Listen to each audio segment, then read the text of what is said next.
Assalamualaikum warahmatullahi wabarakatuh. Sahabat beriman yang dimuliakan Allah, semoga kita selalu dalam keadaan sehat walafiat. Amin ya rabbal alamin.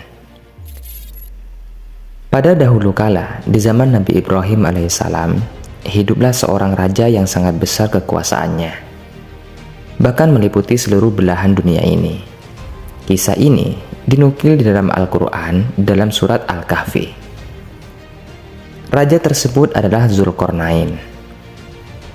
Tidak ada penguasa yang mampu menguasai seluruh dunia ini kecuali 4 orang saja, yang 2 dari golongan beriman dan sisanya tidak. Raja yang berasal dari golongan yang beriman adalah Nabi Sulaiman alaihissalam dan Raja Dzulqarnain. Sedangkan yang tidak beriman adalah Bukhtanasor dan Fir'aun Namrud. Yang akan kita bahas di sini adalah kisah tentang Dzulqarnain, seorang raja soleh yang mengembara hingga ujung timur dan ujung barat dunia ini. Dzulqarnain bukanlah sebuah nama, melainkan julukan atau gelar untuk seseorang yang memiliki makna. Orang yang memiliki 2 tanduk, tapi 2 tanduk di sini memiliki arti. Orang yang mampu menaklukkan wilayah timur dan barat, karena ia memiliki wilayah kekuasaan yang sangat luas. Dzulqarnain dianugerahkan Allah untuk menjadi raja dan penakluk sebagian besar di wilayah dunia ini. Dan Allah mempermudah segala sesuatu yang diinginkan Dzulqarnain agar menjadi kenyataan. Pokoknya, segala hal yang ingin dicapai oleh beliau akan dipermudah oleh Allah untuk mendapatkannya. Seorang raja yang luar biasa, yang diberikan kecerdasan dan pasukan yang banyak. Beliau adalah figur seorang raja yang sempurna. Sebagian orang beranggapan bahwa beliau adalah Iskandar Al-Magduni atau Alexander yang Agung, raja yang mendirikan negara Iskandaria. Namun persepsi ini dibantah oleh para ulama karena Raja Alexander bukanlah orang beriman. Karena disebutkan dalam sejarah Raja Alexander ini memiliki seorang menteri ahli filsafat yang bernama Aristoteles. Yang sebagaimana kita ketahui, Aristoteles seorang ateis yang tidak percaya pada agama tertentu. Sedangkan Dzulqarnain adalah seorang hamba yang beriman. Jelas antara Dzulqarnain dan Raja Alexander adalah orang yang berbeda. Tatkala ia sedang berjalan bersama pasukannya menelusuri bumi dan menjelajah daerah kekuasaannya, pada akhirnya, ketika suatu hari ia dan pasukannya menuju barat di tempat tenggelamnya matahari, sampai ketika di suatu tempat ia mendapati matahari seolah-olah terbenam di laut yang berlumpur hitam. Tempat ini berada di ujung barat di belahan bumi ini. Ketika ia tiba di suatu tempat, di lokasi itu ia menjumpai suatu kaum yang ternyata kaum tersebut adalah kafir. Dan kemudian Allah memberikan pilihan kepada Dzulqarnain. Kata Allah, silahkan engkau serang mereka atau kau ingin berbuat baik kepada mereka.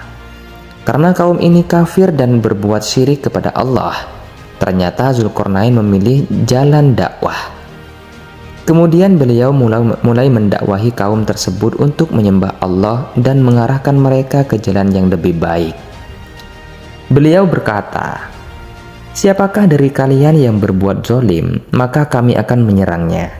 Setelah kalian mati di dunia, maka di akhirat kalian akan mendapatkan siksaan yang lain yang jauh lebih parah daripada di dunia.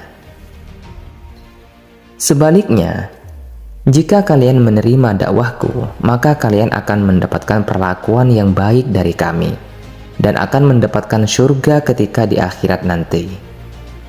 Begitu hebatnya pasukan dan kekuasaan Dzulqarnain, memberikan ultimatum kepada kaum ini.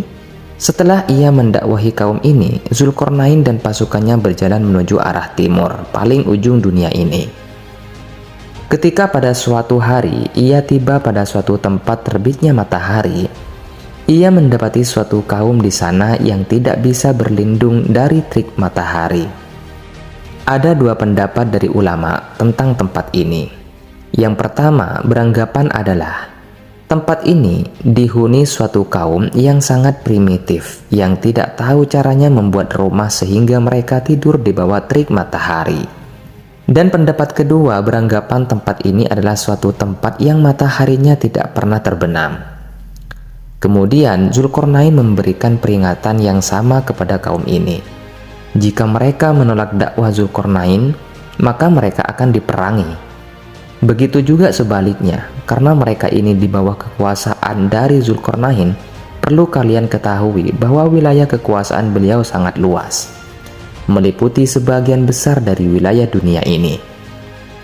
Setelah berdakwah pada kaum tersebut, beliau melanjutkan lagi perjalanannya, yang bila mana sebelumnya mereka ke ujung timur dan ujung barat, sekarang beliau menuju arah vertikal dunia ini.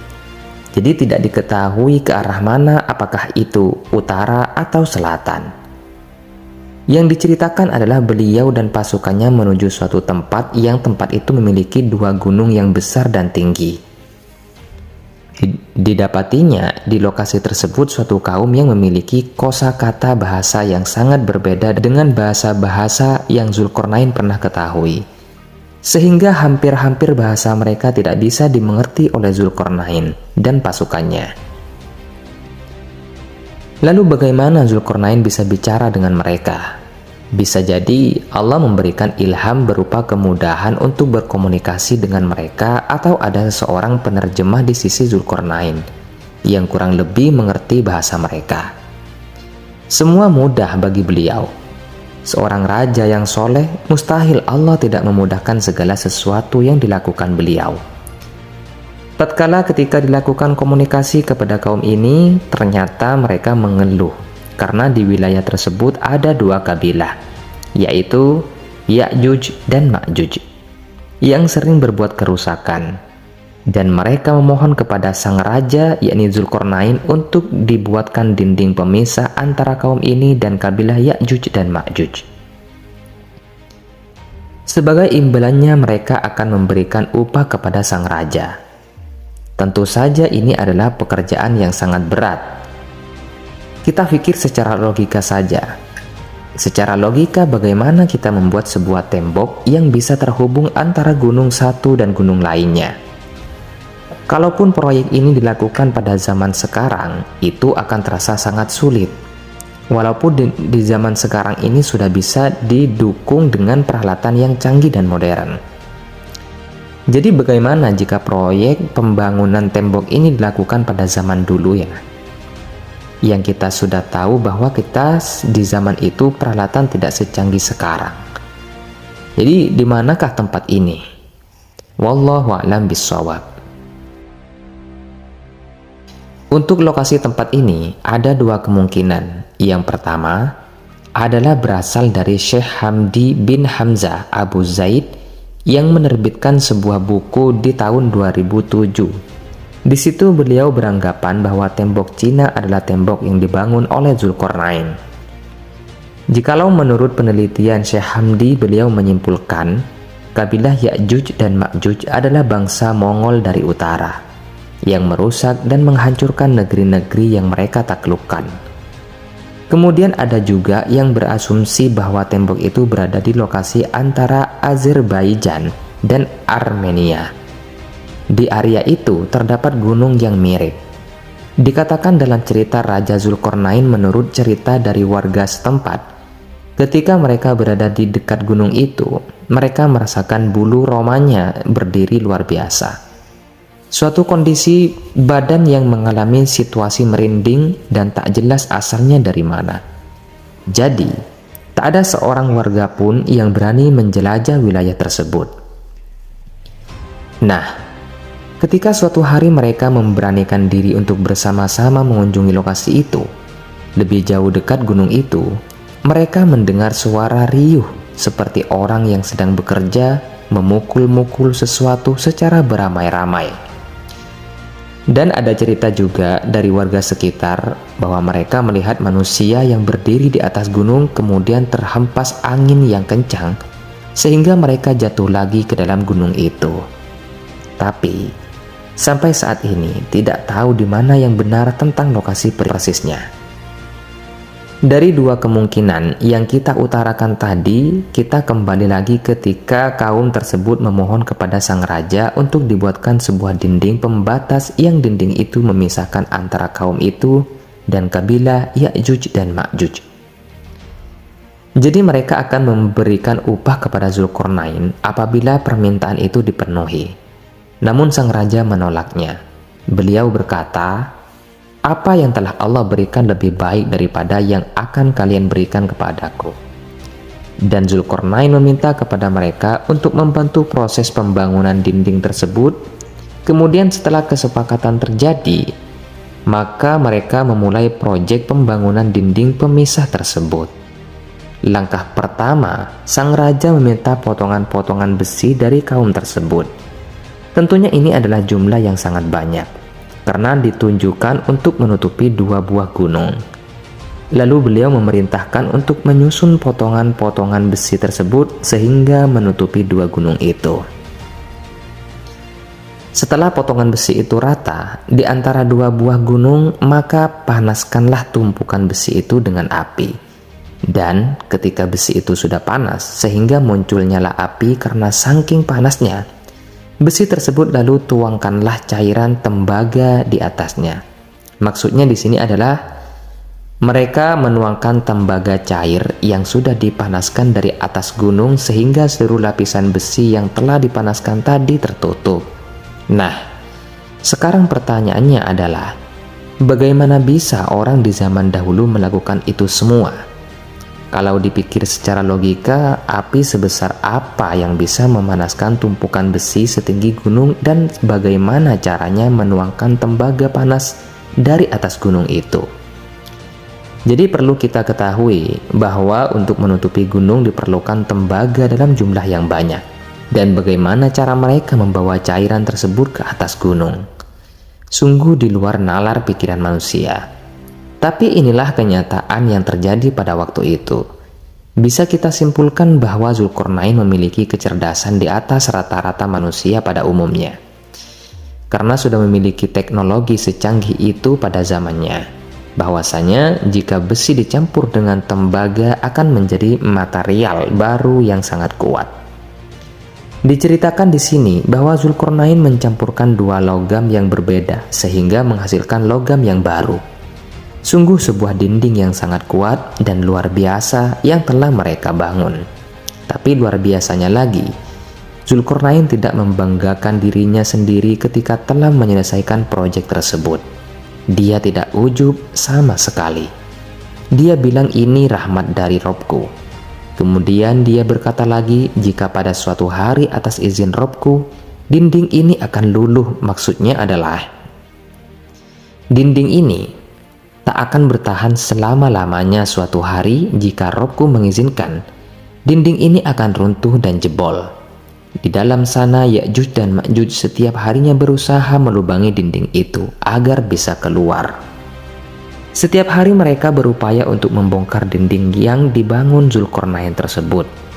Jadi sampai hari ini di dalam sana mereka beranak pinak sehingga memiliki keturunan yang sangat banyak jumlahnya.